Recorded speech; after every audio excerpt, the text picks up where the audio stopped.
সারা বছর সে শুধু শাড়ি উপহার পেল। এত শাড়ি সে কি করে এক জীবনে পরবে?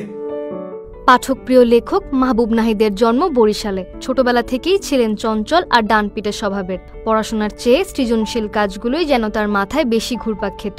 এ কারণেই লেখালেখিতে যুক্ত হন বলে জানান তিনি। দেশের প্রথম সারির পত্রিকায় কলাম ও রম্যগল্প লিখে পাঠকপ্রিয়তা পেয়েছেন মাহবুব। সাম্প্রতিক সময়ে লেখালেখির পাশাপাশি কাজ করে যাচ্ছেন মানুষের জীবনমান উন্নয়নে। অসংখ্য বই লিখেছেন তিনি। তার রচিত বইগুলো অমর একুশে বইমেলায় পাঠকদের আকর্ষণের কেন্দ্রবিন্দু হয়ে থাকে। দেশের চলমান বিভিন্ন ইস্যু নিয়ে সামাজিক যোগাযোগ মাধ্যমে সরব দেখা যায় এই লেখককে। দেশে ও সমাজের নানা সমস্যা ও সম্ভাবনা নিয়ে নিজের মতামত ও পরামর্শ ফেসবুকে তুলে ধরেন মাহবুব। কেবল ফেসবুকেই তা সীমাবদ্ধ নয়, সাধ্যমতো দেশের বিভিন্ন প্রান্তের অসহায় ও দরিদ্র মানুষের পাশে গিয়ে দাঁড়ান তিনি। সাদামাটা জীবন আর লেখালেখির মাঝেও তার এসব সামাজিক কর্মকাণ্ড নজর কেড়েছেন অনেকে। তবে পর্দার আড়ালে থেকেই মানুষকে সাহায্য করতে পছন্দ করেন তরুণ এই লেখক।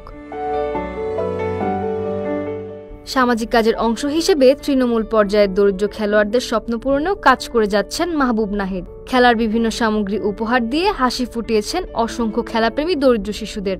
একজন সাধারণ নাগরিক হিসেবে বৈষম্য বিরোধী ছাত্র আন্দোলনের সমর্থনে রাজপথে নেমেছিলেন Mahbub Nahid. Tear gas, rubber bullet উপেক্ষা করে দাবি আদায়ে শিক্ষার্থীদের পাশে থাকতে পারায় গর্ববোধ করেন বলে জানান মাহবুব। আগামী দিনে দেশ ও সমাজের উন্নয়নের জন্য কাজ করে যেতে চান বলেও জানান মাহবুব নাহিদ।